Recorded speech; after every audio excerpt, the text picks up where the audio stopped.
Hello everyone, I am Barendipitous, and welcome to another Legend Lore Chat on the Brawlhalla Lore YouTube channel. It has been quite a while, hasn't it? It's been like a couple months, I recognize. Well, thank you school for starting, I guess. I'm on the tail end of my grad school program, but that doesn't mean it's over yet. So that and a few other things have gotten in the way of me finishing this series on YouTube, but I finally have some time to continue this, and I hope this is helpful to some of you.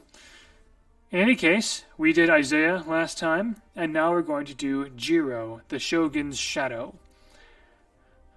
Of course, I suspect he removed the previous 9 shoguns, but if he removes this one, I can take over. Don't worry, I've got it all figured out. Soon-to-be Shogun Muzugawa.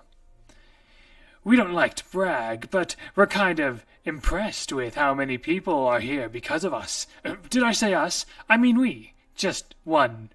Did I say us? I mean me. Just one me. Jiro, eyes shifting side to side and staring at the ceiling. As the story goes, the masterful shinobi from the Iga and Koga clans were known far and wide. It was behind these clever diversions that the unparalleled Gensojin family plied their trade. Secreted away in the realm of twilight, it was here that Jiro trained as a child. From the beginning, his reckless and unorthodox ways kept him at the top of his class and in trouble with the elders. When he was told to use the darkness to your advantage, he convinced other trainees' shadows to fight on his side and set a school record. Perfecting his own Sayokage technique, he began taking others' shadows for good and struck out on his own. If the family dojo wasn't ready for Jiro, his targets in the mortal world were even less prepared. With each victory, he added another shadow to his arsenal. Shogun Mizugawa's reign ended in the setting sun when Jiro's shadow stretched over the fortress wall and sliced him in two. He hooked and set the blood moon with his Kusarigama to turn the demon Shogun Yatsunaga mortal. Briefly. To turn the demon Shogun Yatsunaga mortal. Briefly. Most notably, Jiro employed the forbidden full eclipse blade technique, and Shogun Fujiyama disappeared under a flood of shadows along with his entire army. Now in Brawlhalla, some say Jiro is hiding from death, but Wu Xiang says he's hiding behind the Grand Tapestry in the Great Hall as part of the yearly hide-and-go-seek tournament with Kaya and Caspian. Together, Jiro and his shadows climb the rankings and are still all too happy to take a contract for the right price. The connections I have with Jiro, well, I don't really have any other ones because we're starting to get far along into the Legend roster, or recent enough that their names aren't being mentioned in other Legend lore pages.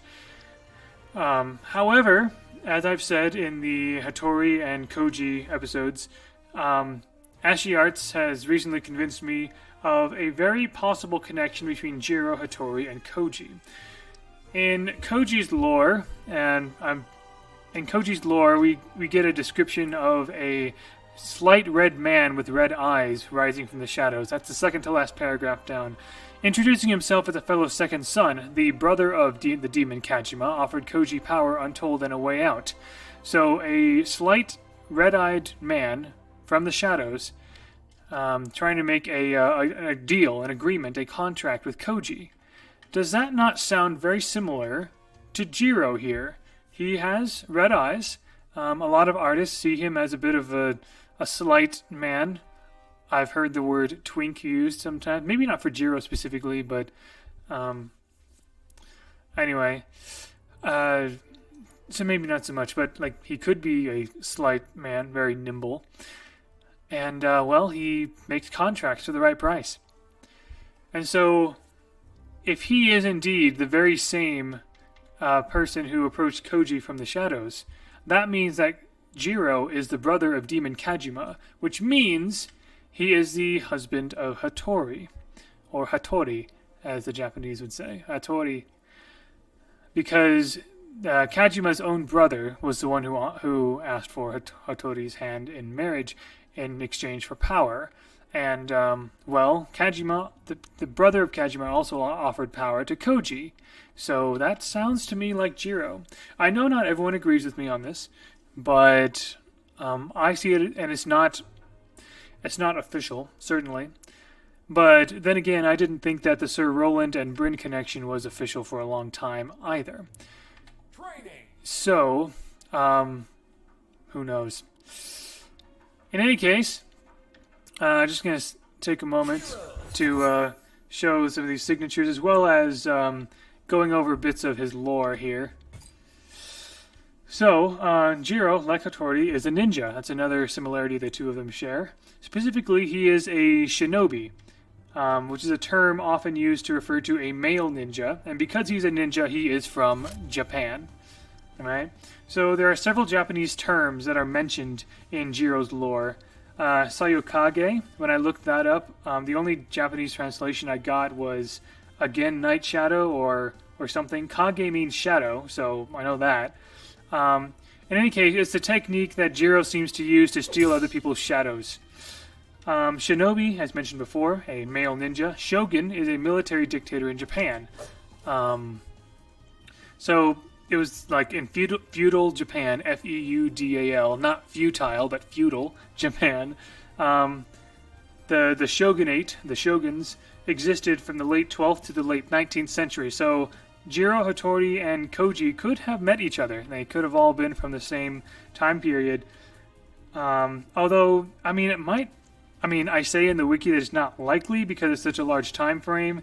But then again, Koji did kill Hattori's demon husband, and I already said how it's quite possible that Jiro is that husband. So, you know, just like all legends, it's easy for legends to meet each other in stories. Kasuragama, it is a sickle or a scythe on chain. So, this thing right here, I guess, so what you see here is a scythe, but that right there, the thing with the chain, that's a Kasuragama. And so, with the power of shadow, Jiro is able to turn his scythe into a Kasurigama. So I think that's a really cool way to turn a scythe into a chain scythe or a chain sickle without making a brand new weapon out of it. Really cool. So, well, yeah. Let's see. In the wiki, I also pointed out that Ashy Arts pointed out the connection between the potential connection between Jiro and Koji. On Hattori's page, I pointed out what kind of sword a ninja would use. Jiro's scythe, which a scythe is a kama in Japanese, is another possible ninja weapon, but it's actually a very smart weapon to master if you're going to be going undercover in a rural area, because ninjas back in the day, they often disguised themselves as farmers. And so what better weapon to be good at than a farmer's sickle, right? By day, you would harvest by day, and then you'd fight by night with your trusty sickle, right? I'm not entirely sure what Jiro's full eclipse blade technique would be, but, I mean, I wouldn't want to know firsthand anyway. In any case, let's look at the signatures really quick. So, full eclipse blade technique. I can't really see anything in his SIGs that, I mean, that's a cool Kasurigama move right there. I don't know if any of these are the technique, but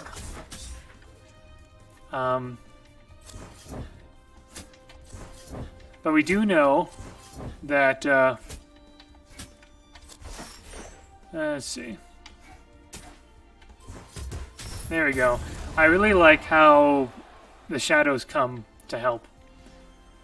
That's just really cool and kind of creepy in a good way. As a master of deception, basically, he's using the shadows to misdirect his opponents.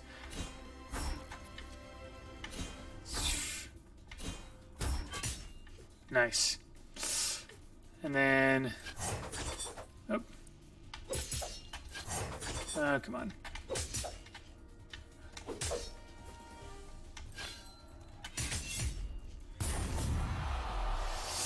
salute to you. A read heavy one is that one. Yep. I guess I could have just done that. It hits when you're stacked, apparently. But yeah, I especially like the way Jiro uses shadows in his signatures. It's pretty cool. Again, misdirection and everything, which allows him to hit like that. So, anyway, I personally don't use Jiro all that much because, I mean, I'm not great at Scythe. I am awful at Scythe, actually. But it's a weapon I would like to learn because I would like to get good at Fate. But that's getting ahead of ourselves. That is all I have for Jiro. So, thank you very much for watching. Let's get this correct here. Thank you all very much for watching. And until next time, GG, fellow lore nerds.